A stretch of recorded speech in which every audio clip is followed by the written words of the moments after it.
जय हिंद साथियों, कैसे हैं आप लोग? उम्मीद करता हूँ बढ़िया ही होंगे और आप लोगों की पढ़ाई भी बहुत अच्छी, बहुत बेहतरीन, बहुत अच्छे तरीके से चल रही होगी। जैसा कि आप सभी लोगों को पता है कि हम इस क्लास में करने वाले हैं, नवीन सर का जो जीएस नायक फाउंडेशन बैच चल रहा है, उसका फटाफट रिवीजन। इस क्लास में हम क्या देखने वाले हैं? इसमें हम देखने वाले हैं संघ एवं उसका क्षेत्र या फिर उसका राज्य क्षेत्र जो आपका किसको डिनोट करता है? जो आपका डिनोट करता है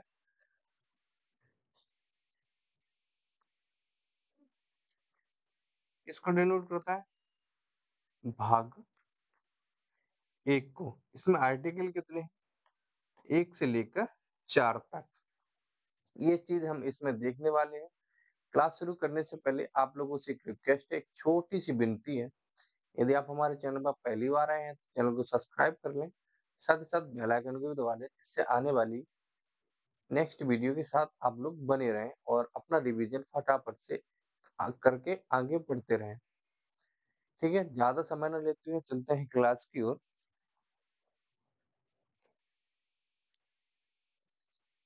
तो हम लोगों को क्या पढ़ना है? संघ और उसका राज्य क्षेत्र यानी कि भाग 1। आप सभी को पता है भाग 1 में कुल कितने आर्टिकल हैं? अगर आर्टिकल्स की बात की जाए तो 1 से लेकर 4 आर्टिकल हैं। जब हम लोग प्रस्तावना पढ़ रहे थे, तब हमने आप लोगों को बताया था कि भारत में कुल कितने भाग हैं? भारतीय संविधान में कुल कितने भाग हैं? अब आप लोगों ने बताया था, बहुत अच्छा से जवाब दिया था कि भारतीय संविधान में वर्तमान में यदि मूल संविधान की बात की जाए तो उसमें 22 भाग हैं और वर्तमान में भागों की संख्या बढ़कर 25 हो गई है। जो आपके 3 संविधान जो 3 भाग आपको बढ़े हुए नज़र आ रहे हैं, वो किसी न किसी संविधान संशोधन के तहत जोड़े गए हैं। तब हमने आप लोगों को बताया था कि हम इन भागों से संबंधित जितने भी अनुच्छेद हैं, उन्हें हम क्रमबद्ध तरीके से एका-एक करके बहुत अच्छे से समझने की और पढ़ने की कोशिश करेंगे।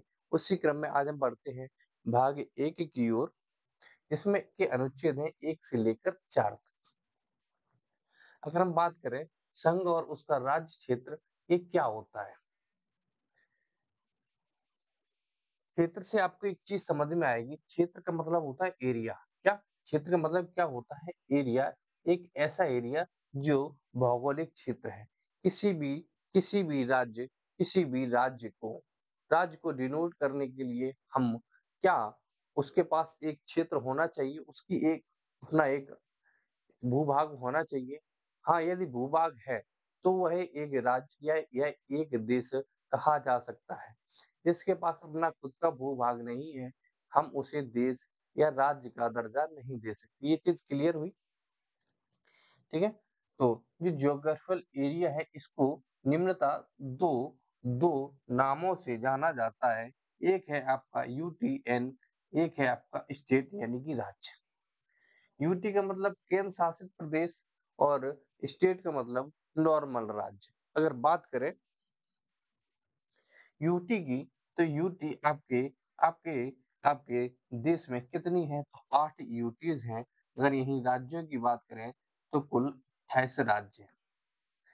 जब हम लोग अनुसूचियां पढ़ रहे थे, तब आप लोगों को बताया गया था कि जो राज्य और अनुसूचित केंद्र शासित प्रदेश हैं, यह किस अनुसूची में है? तो यह किस अनुसूची में है? यह अनुसूची में अनुसूची 1 में आते हैं। कहाँ? अनुसूची 1 में आते हैं। अब बढ़ते हैं आगे। अनुच्छेद 1 मतलब कि आर्टिकल 1 महत्वपूर्ण आर्टिकल बनता है। इसमें क्या कहा गया है? इसमें आप सभी लोग जब संविधान पढ़ना शुरू करते हैं, तो पहली लाइन हमारे मन में यही आती है, या हमने जब प्रस्तावना पढ़ी थी, तो उसमें क्या था? हम भारत के लोग ऐसे ही जब हम संविधान पढ़ेंगे, तो संविधान कहाँ पर लागू कहाँ पर होता है? पहला सवाल बनता है आपसे, संविधान लागू कहाँ पर होता है? संविधान कहाँ पर लागू होता है? जहाँ एक भूभाग है, ठीक है? भूभाग है, संविधान वहीं पर लागू होगा जहाँ एक भूभाग है। अब भूभाग तो है हमारे पास, अब उस भूभाग को डिनोट करने के लिए कुछ उसका नाम भी होना चाहिए। यही चीज़ कही गई है अनुच्छेद 1 में, क्या? भारत अर्थात इंडिया राज्यों का संघ होगा। क्या? भारत, भारत भी आपका नाम सही है और इंडिया भी राज्यों का क्या? एक संघ होगा। ये चीज़ किसमें कही गई है? ये कही गई है अनुच्छेद 1 में, ठीक है? भारत अर्थात इंडिया राज्यों का संघ होगा, यह है हमारा अनुच्छेद 1। India that is Bharat will be union of states. Union का मतलब क्या होता है? यूनियन का मतलब होता है संघ। क्या? संघ। आप सभी को पता है कि हमारा जो भारत है, संविधान है, एक कैसा है? संघात्मक है, अर्ध संघात्मक है? आपको इसका जवाब कमेंट में बताना है। इसी क्रम में बढ़ते हैं आगे। ये चीज भारत संघ के राज्य, क्या भारत संघ के राज्य अनुसूची 1 में दिए गए हैं। ये चीज हमने अभी समझी थी कि जो राज्य हैं वो कहाँ दिए गए हैं? वो दिए गए अनुसूची 1 में। इनके अंतर्गत अनुसूची 1 में कौन-कौन से राज्य हैं? राज्य जो नॉर्मल स्टेट्स हैं, यूटीज जो संघ शासित प्रदेश हैं, और वो जो आपके किसी न किसी द्वारा अर्जित, कैसे भी उनको अर्जित किया गया है, जिन्हें भारत में मिलाया गया है, किसी भी तरीके से उन्हें भारत में मिलाया गया है। ये 2-3 प्रकार के जो एरियाज हैं, यह भारत में भारत को एक संघ बनाते हैं। क्या? संघ बनाते हैं। जिसे हम क्या कहते हैं? जिसे हम एक देश देश कहते हैं, जिसका नाम क्या है? भारत या फिर इंडिया। क्या? या फिर इंडिया। ये चीज क्लियर हुई? तो ऊपर बढ़ते हैं आगे। वो बात करें कि भारत और इंडिया, इस पे अभी आपको पता है कि 2023-24 में इस पे बहुत बहस हुई कि इसका नाम भारत होना चाहिए या फिर इंडिया। इस पे काफी सारी चर्चाएं होने के बाद फिर इस मुद्दे को वहीं पर दफना सा दिया गया। फिर इस पर कोई ज्यादा खास चर्चाएं नहीं हुई।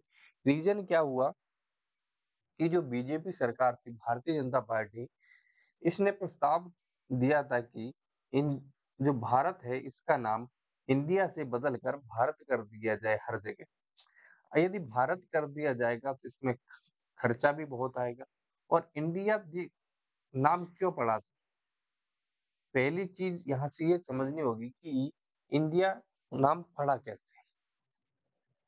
तो जो फारसी फारसी लोगों का एक ग्रंथ है, जैन अवेस्ता, इसमें यहाँ के जो लोग हैं वो एस को क्या बोलते? एच बोलते थे। तो जब ये लोग आए तो ये हिंदू को क्या बोलते थे?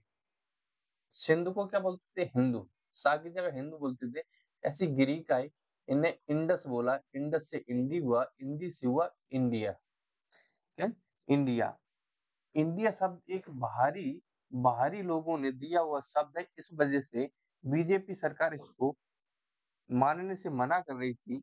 लेकिन और दूसरा दूसरा रीजन ये था कि ये भी कह रहे थे कि जो कांग्रेस इंडिया गठबंधन है, उन्होंने जो इंडिया इंडिया गठबंधन है, इसका नाम भी इंडिया है। इसका मतलब क्या है? India national development inclusive alliance. ठीक है, ये चीज है, इस वजह से ये भी यहाँ पर इसका विरोध कर रहे थे। ठीक है। अब ऐसा नहीं है कि किसी भी देश का नाम वो बदला नहीं जा सकता। समय समय पर कुछ देशों के नाम बदले भी गए हैं। जैसे बात करें फारस, पहले फारस फारस था, इसका नाम 1935 में बदल कर ईरान कर दिया गया। ईरान कर दिया गया। सिलोन का 1972 में या श्रीलंका कर दिया गया। ऐसी बर्मा का म्यांमार, हॉलैंड का द नीदरलैंड, तुर्की का तुर्की कब किया गया? 2021 में। ऐसे यहाँ से हम ये चीज समझ सकते हैं कि संविधान में संशोधन करके किसी भी देश का नाम बदला जा सकता है। नाम बदलने पर कोई रोक टोक नहीं है। ये चीज क्लियर हुई। तो फिर आगे बढ़ते हैं, हम बात करते हैं अनुच्छेद 2 की। किसकी? अनुच्छेद 2 की। अनुच्छेद 2 क्या कहता है? अनुच्छेद 2 कहता है संसद विधि बनाकर नए राज्यों का प्रवेश तथा स्थापना कर सकती है। अगर संसद चाहे तो किसी भी जगह को भारत में जोड़कर यानी कि नए राज्यों को प्रवेश यानी कि नए राज्यों को जोड़ सकती है, या फिर जो राज्य हैं उनमें उनकी सीमाओं यमाओं में परिवर्तन कर सकती है। क्या? उनकी स्थापना कर सकती है। तो क्या नए राज्यों का प्रवेश, और जो राज्य नहीं है किसी क्षेत्र में, वो राज्य बना सकती है। क्या? किसी भी क्षेत्र को राज्य बनाया जा सकता है। जैसे कि आपको पता है दादर नगर हवेली पहले भारत का हिस्सा नहीं था। 1954 में इसे पुर्तगालियों से लेकर भारत में जोड़ा गया। वैसे ही दमन एंड दीव 1961 में पुर्तगालियों से जोड़ा गया। पुडुचेरी को 1954 में किससे? फ्रांस से लेकर भारत में जोड़ा गया। ये चीजें भारत की थी, लेकिन उस पर कब्जा किसी और ने कर रखा था। इस तब उनसे जैसे भी लेकर हमने उसे कहाँ जोड़ा? भारत में जोड़ा। किस अनुच्छेद के तहत? अनुच्छेद 2 के तहत। ये चीज क्लियर हुई किस अनुच्छेद के तहत? तो अनुच्छेद 2 के तहत। उसके बाद एक और राज्य है जो महत्वपूर्ण राज्य बनता है, और यहाँ से प्रश्न ज्यादातर देखने को मिलता है आपके सिक्किम। सिक्किम क्या पहले भारत का हिस्सा था? कमेंट करके बताइए। सिक्किम क्या पहले भारत का हिस्सा हुआ करता था? नहीं हुआ करता। 35वां संविधान संशोधन हुआ। वो 35वें संविधान संशोधन के तहत 1974 में सिक्किम को भारत का सह राज्य को स्टेट बनाकर जोड़ा गया। बाद में फिर 36वां संविधान संशोधन 1975 में हुआ, जब सिक्किम को पूर्ण राज्य का दर्जा दिया गया।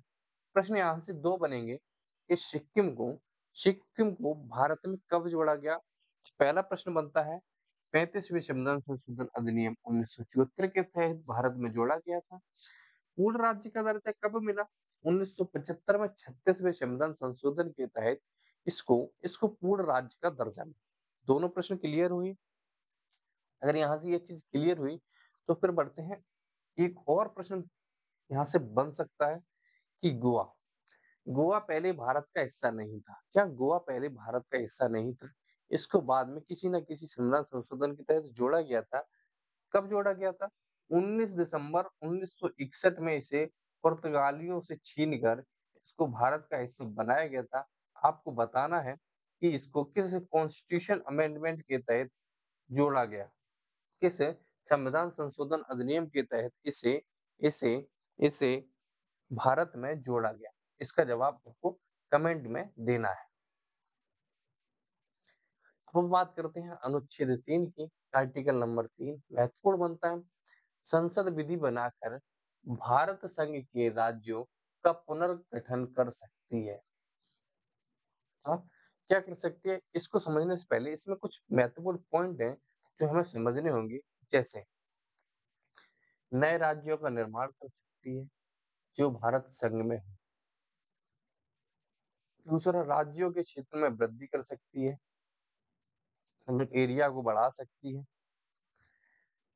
राज्यों के क्षेत्र में कमी भी कर सकती है। अगर एरिया बढ़ाया जा सकता है तो उसको कम भी किया जा सकता है। राज्यों की सीमाओं में परिवर्तन भी किया जा सकता है। जब राज्य छोटे या बड़े होंगे तो उनकी नॉर्मली बात है कि उनकी सीमाएं परिवर्तित भी होगी। क्या? उनकी सीमाएं परिवर्तित होंगी, तभी उनका राज्य क्षेत्र बढ़ाया फिर घटाया जा सकता है। ये चीज क्लियर हुई। इनके उदाहरण भी देखेंगे। राज्यों के नाम में परिवर्तन भी किया जा सकता है। अब देखते हैं इससे। आप सभी को पता है, अगर बात करें उत्तराखंड की, उत्तराखंड किससे अलग हुआ? पता है, यूपी से। किससे अलग हुआ? यूपी से उत्तराखंड अलग हुआ। जब यूपी से उत्तराखंड अलग हुआ, यह एक अलग राज्य बना, नए राज्य का निर्माण हुआ। ठीक है। अब जो यूपी था उसका क्षेत्रफल कम किया गया। उसका क्षेत्रफल कम किया गया। ये चीज क्लियर हुई। जब क्षेत्रफल कम हो गया तो इनकी जो यूपी की सीमाएं थी, बॉर्डर्स थे, वो भी परिवर्तित हुए। अब वो चर्चा करते हैं राज्यों के नाम में परिवर्तन। जैसे बात करें उड़ीसा की, उड़ीसा का नाम क्या? उड़ीसा। बाद में क्या किया गया? ओडिशा। क्या किया गया? ओडिशा। कब? 2011 में। ऐसे जब उत्तराखंड एक राज्य बना था तब इसका नाम क्या था? उत्तरांचल। बाद में इसका नाम बदलकर 1 जनवरी 2007 में उत्तराखंड कर दिया गया। एक प्रश्न और बनता है यहाँ से कि उत्तराखंड, उत्तरांचल से उत्तराखंड नाम परिवर्तन के लिए जो आयोग आया था, जो कमीशन आया था, वो कब आया था? तो वो आया था आपका 2006 में। कब? 2006 में। ये चीज क्लियर हुई। तो फिर बढ़ते हैं आगे। अगर बात करें 5वीं संविधान संशोधन अधिनियम 1955 की महत्वपूर्ण संविधान संशोधन है। यहाँ से डायरेक्टली प्रश्न देखने को मिलते हैं। क्या है इसमें? कहा क्या गया था? राज्यों राज्यों के पुनर्गठन के लिए राष्ट्रपति की पूर्व अनुमति आवश्यक होगी। यदि आप किसी राज्य कोई भी नए राज्य को भारत में जोड़ना चाहते हैं तो उससे पहले, जोड़ने से पहले आपको राष्ट्रपति की अनुमति लेना अनिवार्य होगा बाहर के लिए। दूसरी चीज, अगर प्रभावित राज्यों की राय मांगी जाए, जो राज्य प्रभावित होंगे उनकी राय मांगी जाएगी, लेकिन यहाँ पर यह कहा गया कि यह बाध्य नहीं होंगे, वो बाध्य नहीं होंगे कि हम इसमें राज्य परिवर्तन नहीं होने देंगे। ये इसलिए वह बाध्य नहीं होंगे, लेकिन प्रभावित यूटीज की राय नहीं मांगी जाएगी। इनसे पूछा जाएगा लेकिन इनकी मानी नहीं जाएगी, इनसे तो पूछा ही नहीं जाएगा। क्या? जो यूटीज है इनसे तो पूछा ही नहीं जाएगा। इनसे पूछा तो जाएगा, लेकिन पूछा जाएगा हाँ आपने खाना खाया, इनने खाया नहीं खाया ये इसका कोई मतलब महत्व होता ही नहीं है। सिंपल सा है, आपने खाना खाया, पूछ लिया, खाना है तो खाओ, नहीं खाना है मत खाओ। लेकिन बेचारी यूटी क्या करे, इनसे तो पूछा ही नहीं जाएगा। इनको तो चलो ठीक है, तुम अपने आप समझो, हमें नहीं पता क्या करना है तुम्हारा। ठीक है, ये थी। उसके बाद आपका बचता है अंतिम। हम लोग इससे पहले कौन कौन से आर्टिकल देख चुके हैं? आर्टिकल 1, 2 और 3। अब बात करते हैं 4 की। 4 क्या है? आर्टिकल अनुच्छेद 4 कहता है 2 और 3 के पालन में, क्या 2 और 3 के पालन में संसद कोई विधि बनाती है तो इसे संविधान संशोधन नहीं माना जाएगा, अर्थात यह अनुच्छेद 368 के बाहर माना जाएगा। आप सभी को पता है संविधान संशोधन किस अनुच्छेद के तहत किए जाते हैं? तो संविधान संशोधन आर्टिकल अनुच्छेद 368 के तहत किए जाते हैं। किसके? अनुच्छेद 368 के तहत संविधान संशोधन किए जाते हैं।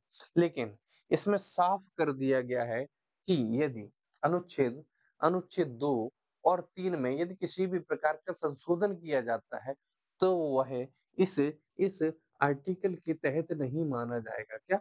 इस आर्टिकल के तहत नहीं माना जाएगा। वो बात करते हैं नहीं माना जाएगा। अब हमें राज्य भी बनाना है, संशोधन भी कर रहे हैं, तो संशोधन करने की क्रिया क्या होगी?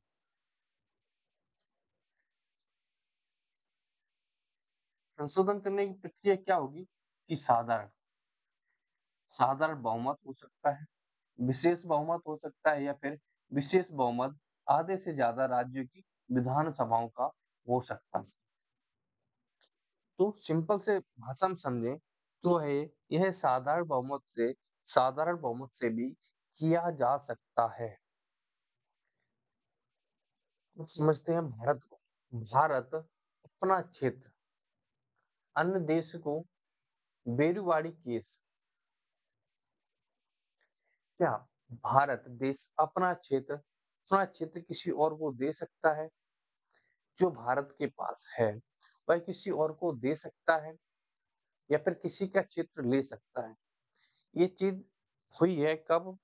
तो इसके लिए केस आया था, बेजुवाड़ी केस 1960। आर्टिकल 2 और 3 के तहत यह नहीं कर सकते, इसके लिए संविधान संशोधन की आवश्यकता होगी। ठीक है, आपको पता है 100वां संविधान संशोधन हुआ, 100वां संविधान संशोधन हुआ, उससे क्या हुआ?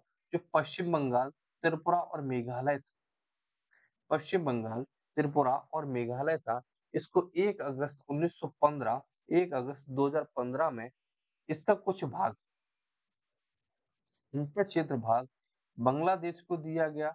और क्या 111, 111 थे, 51, 51 अंतर क्षेत्र भारत को मिले। भारत ने 111 दिए, लेकिन भारत को 51 ही लैंड मिली।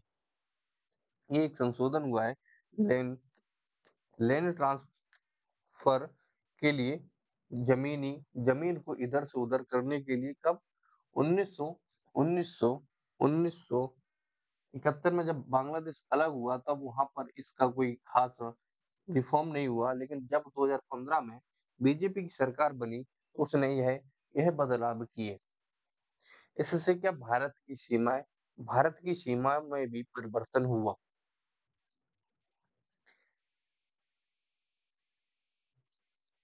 अब आते हैं क्वेश्चंस पर। ये सारे क्वेश्चंस आपके किसी न किसी एग्जाम में पूछे हुए प्रश्न हैं, जो एग्जाम की दृष्टि से बहुत ही महत्वपूर्ण बनते हैं। तो जल्दी से हम क्वेश्चंस करने से पहले एक बार आपके चारों अनुच्छेद देख लेते हैं। अगर बात करें अनुच्छेद 1 क्या कहता है? संघ और उसका राज्य क्षेत्र। क्या? संघ और भाग 1 है। भाग 1 में क्या है? संघ और उसका राज्य क्षेत्र। इसके अंदर आर्टिकल कितने आते हैं भाग 1 के अंतर्गत? तो आते हैं भाग 1 के अंतर्गत 1 से लेकर 4 तक। अनुच्छेद 1 ये कहता है भारत अर्थात इंडिया राज्यों का संघ होगा। ठीक है। अनुच्छेद 2 कहता है संसद विधि बनाकर नए राज्यों का प्रवेश तथा स्थापना कर सकती है।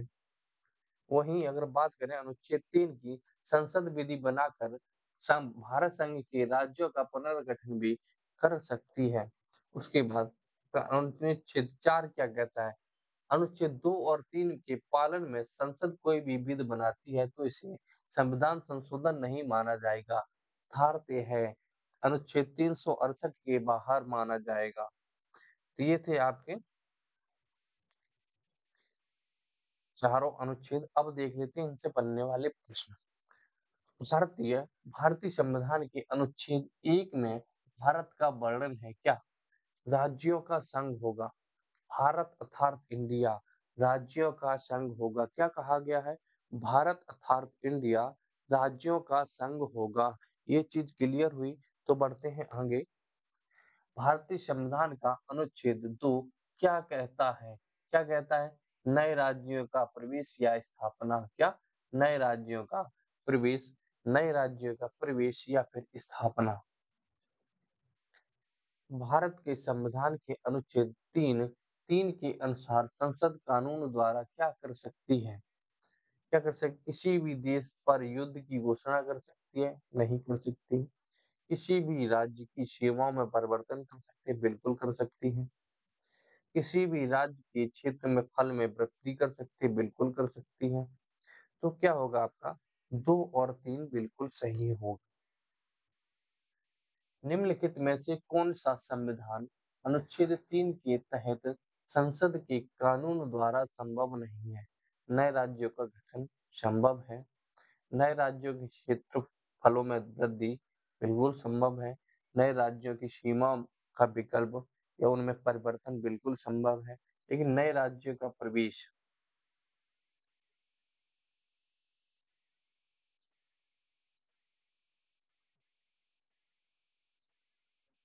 नए राज्यों का प्रवेश यह संभव नहीं है। यह किसके द्वारा संभव है? तो यह आपका आर्टिकल अनुच्छेद 2 के द्वारा संभव। किसके? 2 के द्वारा संभव है। भारत में भारत के संविधान के निम्नलिखित में से कौन सा अनुच्छेद एक नए राज्यों के गठन के लिए प्रावधान करता है? क्या करता है? तो वो करता है आपका अनुच्छेद 3। इनमें से कौन सा अनुच्छेद प्रथम अनुसूची और चौथी अनुसूची में की संशोधन था अनुपूरक परिणामिक विषयों का उपबंध करने के लिए अनुच्छेद 2 और अनुच्छेद 3 के तहत बनाई गई विधियों को परिभाषित करता है? तो कौन सा करता है? अनुच्छेद 4। अनुच्छेद 4। सिक्किम किस वर्ष भारत का एक राज्य बना था? 1975 में। कब? 1975 में। कौन सा संविधान संशोधन था? वह इसका जवाब आपको कमेंट में बताना है। सिक्किम का अंतिम संप्रभु राजा कौन था? तो कौन था? पाल्डन पाल्डन नाम ग्याल। भारतीय संविधान में संशोधन लाने के लिए कितनी कितनी पद्धतियां हैं? कितनी है? 3। ये आपका किसमें पूछा गया? यूपीएसआई में पूछा गया प्रश्न है।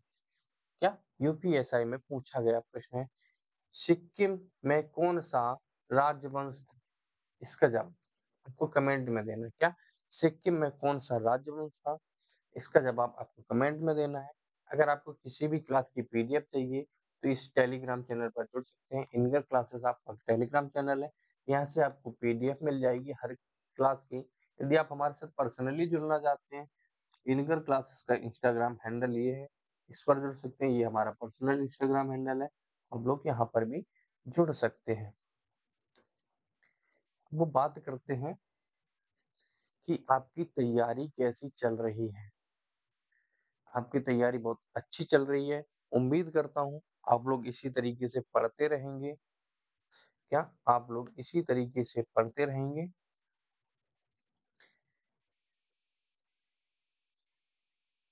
जाते जाते एक लाइन हो जाए आप लोगों के लिए।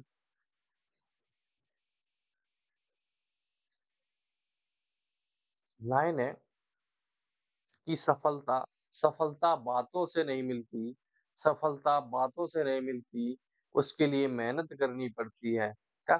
सफलता बातों से नहीं मिलती, उसके लिए मेहनत करनी पड़ती है। मेहनत करने के लिए दिन रात एक करनी पड़ती है। ठीक है? मिलते हैं आपको अगली क्लास में। तब तक के लिए जय हिंद।